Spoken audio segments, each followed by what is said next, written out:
wassalatu wassalamu ala asyrafil anbiya'i wal mursalin sayyidina wa maulana Muhammadin wa ala alihi wa sahbihi ajma'in. Wala haula wala quwata illa billahil aliyil azim. Rabbi shrah li sadri wa yassir li amri wahlul 'uqdatam min lisani yafqahu qawli. Amin amin ya rabbal alamin. Amma ba'd. Hadirin rahimakumullah, melanjutkan di dalam pembahasan kita masih berkisar permasalahan apa tulisan atau maksiat lidah, yang mana masuk di dalam pembahasan yang ketujuh ya, tentang masalah ini, yang mana kemarin kita menjelaskan tentang masalah tidak diperbolehkannya kita melaknat dari makhluk-makhluk Allah Subhanahu wa ta'ala. Kemudian yang berikutnya atau yang ketujuh ini yaitu apa? Ad-du'a ya alal khalqi, ya, yaitu mendoakan kejelekan atas manusia. Tidak diperbolehkan kita tidak diperbolehkan untuk apa? Mendoakan yang jelek alal khalqi, ya, tidak diperbolehkan. Kalau alal khalqi berarti doa jelek terhadap orang, itu tidak diperbolehkan sama sekali. Dan itu termasuk termasuk daripada maksiat lidah, ya, termasuk daripada maksiat lidah. Fahfad lisanaka anid du'a ala ahadin min khalqillahi ta'ala. Yaitu jagalah lidahmu dari siapa? Dari doa, mendoakan atas orang salah seseorang atau mendoakan seseorang min khalqillahi ta'ala, yaitu dari makhluknya Allah Subhanahu wa ta'ala. Wa in dhalamaka, walaupun orang tersebut apa? Mendolimimu. Walaupun orang tersebut mendolimimu. Itu jangan sampai, ya, jangan sampai kita mendoakan timbal balik yang jelek. Dikatakan apa? Ya, fakullu, ya. Dan setiap daripada perurusan, artinya urusan, yaitu urusannya dia, urusan orang yang mendolimi kita ini, yaitu apa? Ilallahu ta'ala, yaitu apa? Kita pasrahkan kepada Allah Subhanahu wa ta'ala. Jadi ketika ada orang itu mendolimi kita, ya wis, bainu wa bainullah, ya, memang betul, hati-hati dengan doanya orang yang madlum. Hati-hati dengan doanya orang yang didolimi. Kenapa? Karena itu doa mustajab, ya, mustajab. Dikabulkan, didengar sama Allah Subhanahu wa ta'ala bagi mereka yang didolimi. Tetapi bagi mereka yang terdolimi, itu dianjurkan jangan sampai terucap atau mendoakan yang tidak baik terhadap orang yang mendolimi. Kenapa? Karena ada hadis lain disebutkan, ya, ada hadis lain disebutkan apa?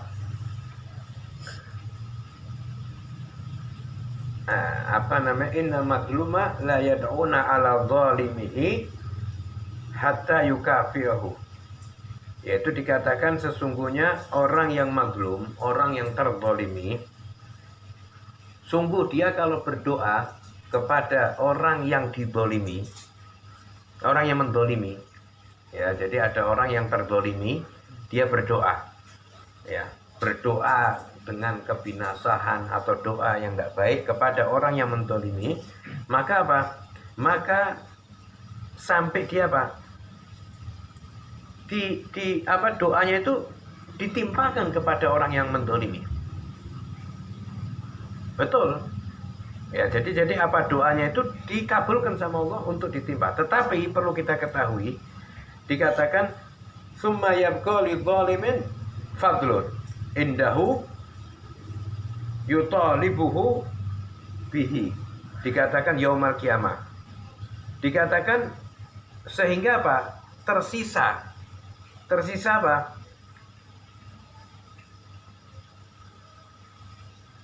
Sehingga tersisa baginya itu apa? Kelebihan. Jadi kalau andai kata ada orang terdolimi, kemudian dia minta doa sama Allah Subhanahu wa ta'ala, Allah turunkan itu, kabulkan doa kepada orang yang mendolimi. Nanti apa? Kalau andai kata dia setimpa dengan apa yang dia doakan, selesai. Tapi kalau tidak, maka ini harusnya, ini contoh ada orang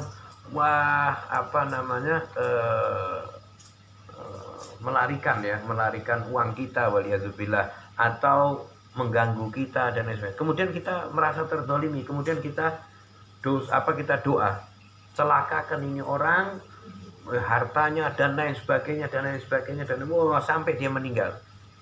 Padahal balasan orang yang semacam itu tidak sampai segitu, ya kan? Tapi Allah balaskan kepada ini orang.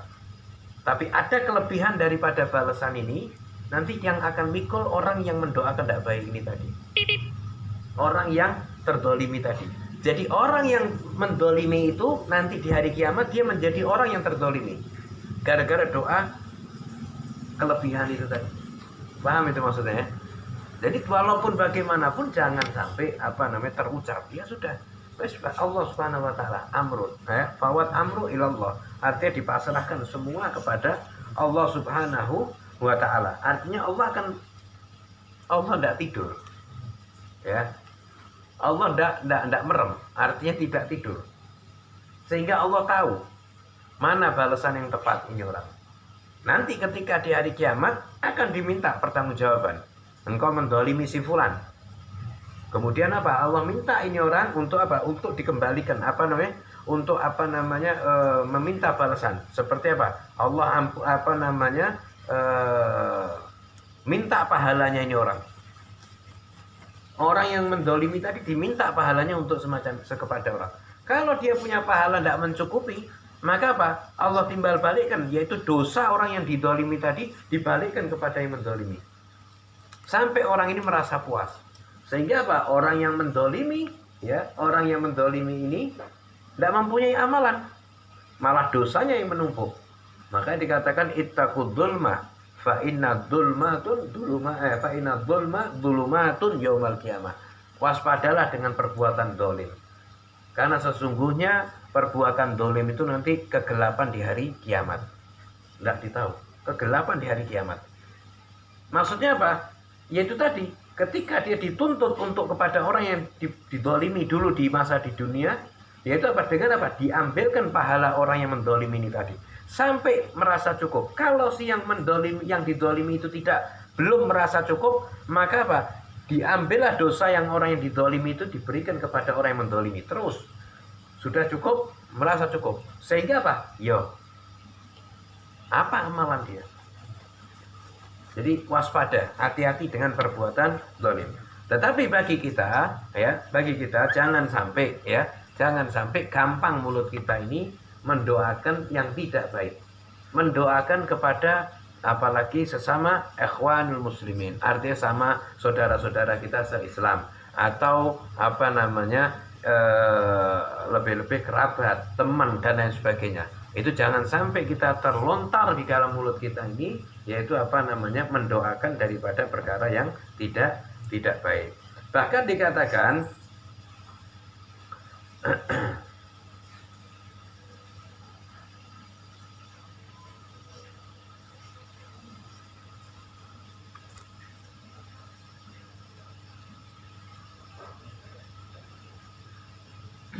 di dalam hadis summa yabqari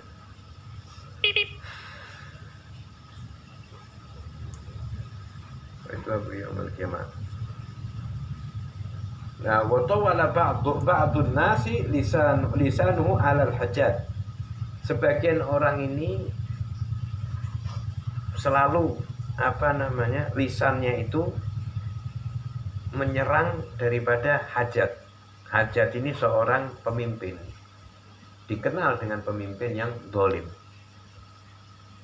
Hajat bin Yusuf maksudnya. Hajat bin Yusuf ini pemimpin, tapi pemimpin yang dolim. Dan ini Hajat bin Yusuf ini dikenal dengan kedolimannya itu. Jadi gampang kalau membunuh orang. Jadi kalau dia kepengen membunuh itu kayak seperti hobi. Jadi kalau andai kata dia ada orang lewat, ditanya, engkau sholat isya berjamaah enggak? Saya sholat isya berjamaah. Oh ya. Nanti ketemu lagi subuh, engkau sholat subuh berjamaah enggak? Setiap ada orang lewat begitu kan. Saya sholat subuh berjamaah. Oh ya. Kalau enggak, langsung penggal. merampas, wah sudah macam-macam. Banyak yang terbunuh gara-gara ini Hajjaj bin Yusuf ini. Zalim. Tetapi daripada para salafun soleh mencegah untuk lidah kita ini jangan sampai ketika era itu banyak orang yang mencaci maki, ya. Walaupun itu jelas-jelas zalim. Tapi sudah kita tidak masuk masa itu, kita tidak masuk itu semua. Ya sudah, jangan disibukkan diri kita untuk mencaci. Kita tahu sudah ini pemimpin zalim, punya ada hukumannya sampai apa ya sudah. Jangan sampai ada orang itu setan, itu mal'un, itu gini, itu gini, itu gini. Semoga Allah gini, semoga Allah gini. Nah, itu tidak boleh. Itu tidak diperbolehkan. Ya. Ini yang jelas. Yang jelas sepakat daripada semua ulama tentang permasalahan kezalimannya. Bahkan sahabat Rasulullah SAW yaitu dibunuh oleh ini, ya, dibunuh oleh Hajjaj bin Yusuf. Makanya faqala ba'dus salaf, ya, seperti Muhammad ibn Sirin, Sayyid Muhammad ibn Sirin, wakilah afdalut tabi'in, ya. Wakilah ada yang mengatakan dalam ba'dul ulama mengatakan bahwa itu termasuk paling afdalnya daripada para tabi'in, yaitu Muhammad ibn Sirin. Mengatakan, ya, mengatakan apa? Dikatakan innallaha la yamtakimu ala ahlil hajat, mimman ta'arrada lahu tu'rida bil lisani, yaitu sesungguhnya Allah akan menghukum apa? Yaitu apa? Bagi mereka orang-orang yang terus lidahnya itu mencaci Hajjaj bin Yusuf. Dikatakan semacam itu. Bilisani, ya. Kama yantakimu minal hajjaji liman dzalamahu. Sebagaimana Hajjaj bin Yusuf itu sendiri akan dihukum sama Allah Subhanahu wa taala dari apa yang telah dia berbuat zalim. Ya, puluhan ribu, 70.000 orang bisa waktu itu, ya. Terus kemudian Abdullah bin Zubair, ya, seorang sahabat, ya, Abdullah bin Zubair dibunuh dan disalib. Padahal Hajjaj ini seorang di zaman itu, zaman tabi'in. Kemudian ada lagi Sa'id bin Jubair, ya, Sa'id bin Jubair itu juga dibunuh. Dan dia tidak pernah punya rasa takut. Ulama besar di zaman para tabi'in, ya, di zaman para tabi'in dibunuh sama Hajjaj bin Yusuf. Dan ketawa saja. Bagaimana pendapatmu tentang Rasulullah? Bagaimana pendapatmu tentang Abu Bakar, Umar, Utsman, Ali dan lain sebagainya? Dijawab dengan nikmatnya. Sampai itu Hajjaj bin Yusuf kewalahan, kemudian akhirnya dianjurkan, sudah ente dibunuh aja. Loh, perlunya apa ente ngomong dibunuh? Kok ente mau, kalau ente mau membunuh Hana, tidak ada urusan saya. Mati hidup tuh Allah Subhanahu wa taala, ya kan? Ya sudah, kamu saya akan berikan, dikasih permata, perhiasan. Dia bilang, oh, ya, jangan kau menganggap seperti anak akan menganggap dirimu itu seperti Tuhan. Tidak. Akhirnya marah, akhirnya dibunuh, disungkurkan, terus disembelih. Disungkurkan kemudian disembelih. Dan itu dia bilang darahnya itu muncrat dan banyak yang luar biasa. Sampai Hajjaj bin Yusuf itu keheranan. Dia bilang, aku setiap membunuh orang tidak semacam ini darahnya. Masuk bajunya itu semua isinya darah toh. Dia bilang, ini kenapa ini kok lain, katanya. Akhirnya ditanyakan, dia bilang kalau orang yang lainnya itu engkau bunuh itu karena darahnya itu biasa sedikit, karena dia ketika dibunuh dia punya rasa takut. Nah kalau ini enggak, ketika dia dibunuh napasnya itu terus berjalan terus, jadi darah itu terus mengalir terus. Dan ketika dia tidak mau dibunuh, dia bilang doa sama Allah, ya Allah jangan terjadi lagi pembunuhan setelah pembunuhanku ini. Artinya Sa'id bin Jubair mengatakan semacam itu. Akhirnya semenjak dari situ tidak pernah ada Hajjaj bin Yusuf ketakutan dan tidak pernah membunuh lagi. Sampai akhirnya dia mati. Hajjaj bin Yusuf mati. Ya, itu pun tidak diperbolehkan. Ya, tidak diperbolehkan untuk apa? Untuk lidah kita mencaci. Kalau hal yang jelas saja sudah ada sepakat, ya, sudah ada sepakat ulama, ya, dari mana semua ulama itu sepakat tentang masalah Fir'aun, Haman, Korun, Iblis. Itu semua semua makhluk yang terkutuk, ya kan? Tapi tidak diperbolehkan kita. Kalau kita mencaci maki mereka, itu tidak ada imbas buat kita. Tapi kalau itu seperti kayak yang dikatakan salaf ini, yaitu Hajar bin Yusuf, itu tidak diperbolehkan kita untuk memanjangkan lidah kita dalam mendoakan kejelekan kepada mereka. Seperti mereka kayak Hajar bin Yusuf ini, yang membuat harokat ini dalam Al-Quran ini siapa? Hajar bin Yusuf. Bikin wakaf dalam Al-Quran, mukro dan lain sebagainya. Terus kemudian syakel harokat ini, AIU dan lain sebagainya dalam Al-Quran, dia Hajar bin Yusuf. Kalau dulu tidak ada titik, tidak ada apa semua. Tapi setelah zaman Hajar, artinya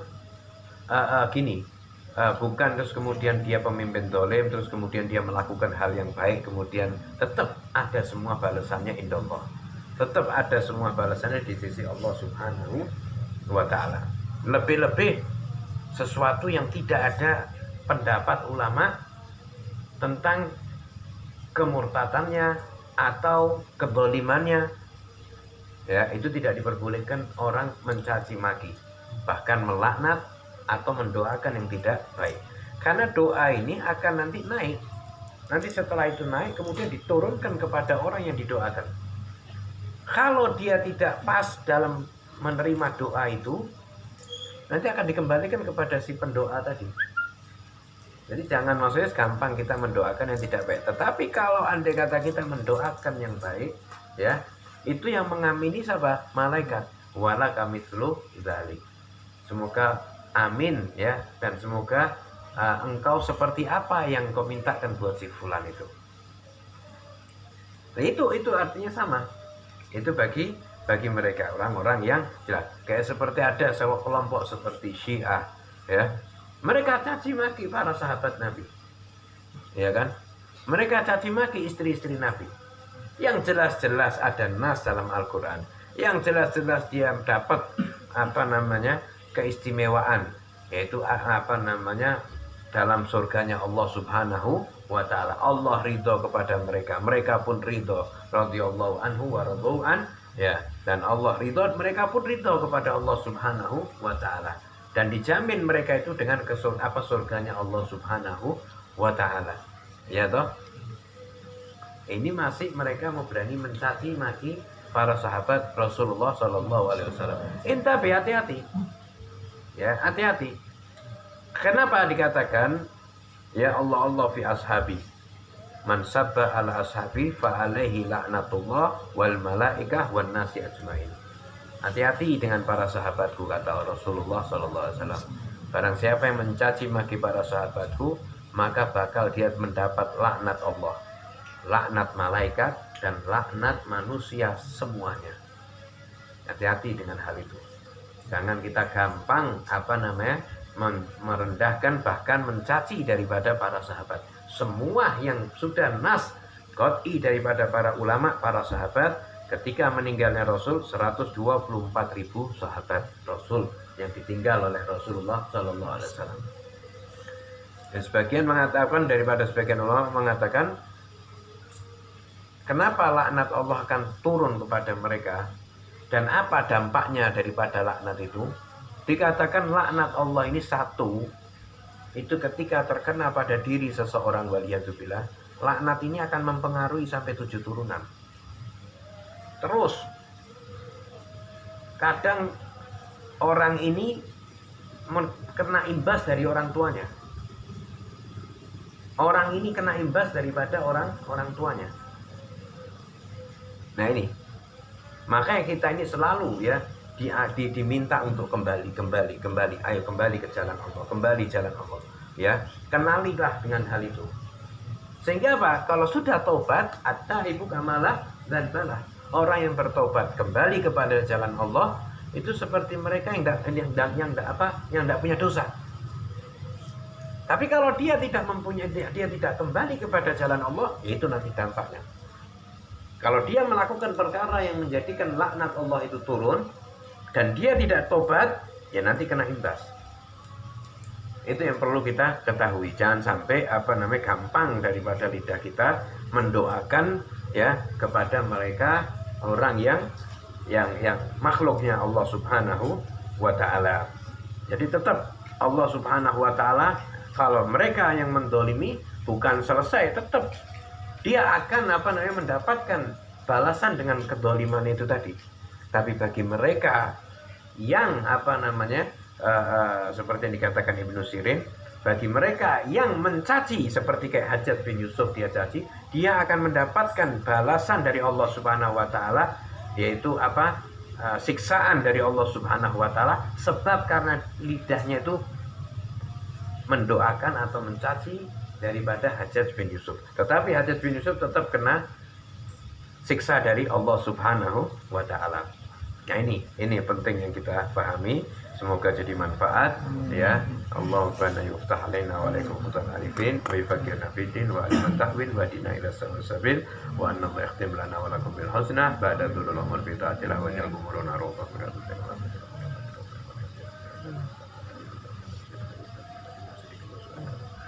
wa barakatuhu waldina walidatina wa liawladi muslim ya dzal jalali wal ikram ya dzal tawli ya rabbi ila hadratin nabi Muhammad sallallahu alaihi wasallam. Al-Fatihah.